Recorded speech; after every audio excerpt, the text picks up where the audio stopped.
Another News Channel 5 Investigates exclusive. That's right. This, as the political controversy in Franklin now may be a full-fledged scandal. Thanks for joining us. I'm Rory Johnston. And I'm Hunter Hoagland. Tonight, Phil Williams has uncovered new evidence that may link controversial mayoral candidate Gabrielle Hanson to a white supremacist effort to harass her critics. And Phil, I know you have been working hard all weekend on this story. What do you have for us?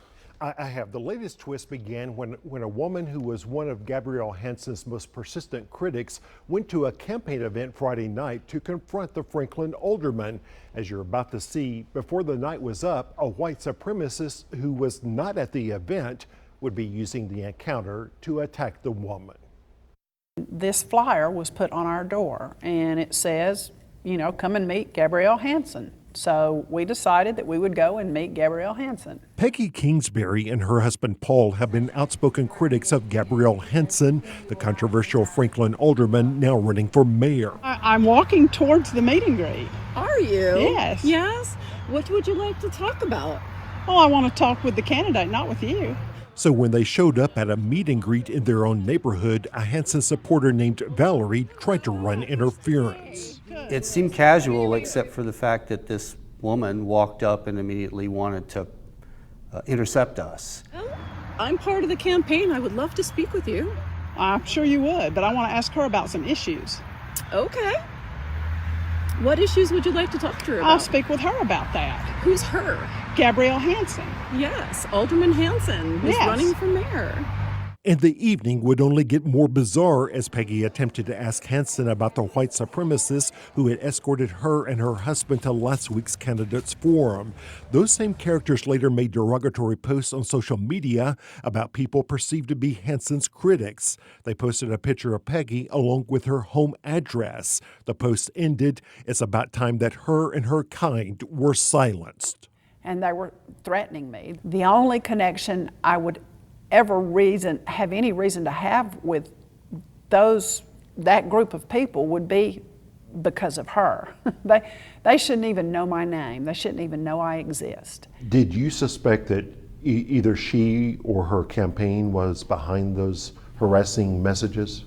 I didn't know. I didn't think these threats were emanating directly from Gabrielle Hanson, but I thought she needed to know these people that you seem to be connected with are threatening my wife. Then, as Valerie shot video of the exchange, Peggy pressed Hanson for answers. Are you aware that your friends, the white nationalists, have threatened my life?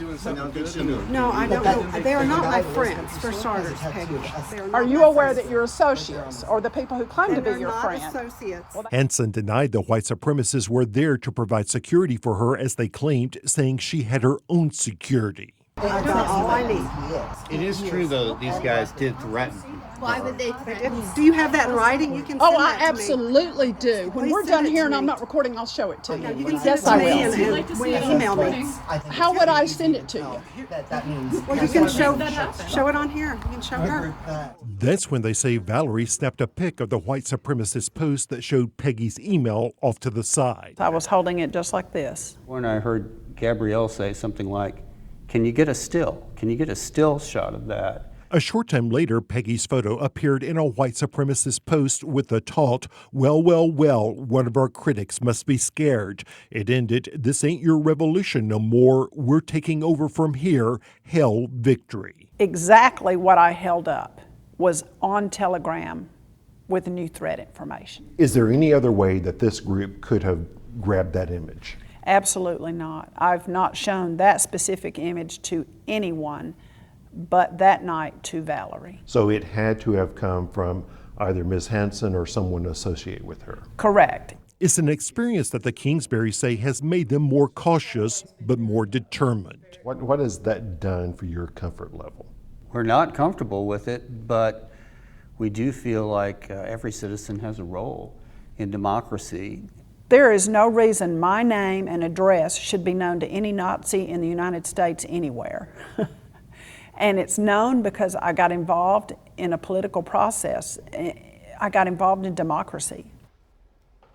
I reached out to Ms. Hanson this afternoon to get her response, but just as we've seen time and time again, we never heard back. All right, we know Gabrielle Hanson's a Republican. She's running against Republican incumbent Mayor Ken Moore. That's right.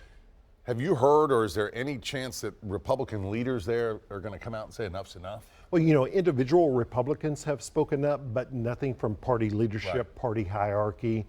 So we'll see. It just seems to get more and more bizarre. It does. All right, we know you'll stay on top of it, Phil. Thank you.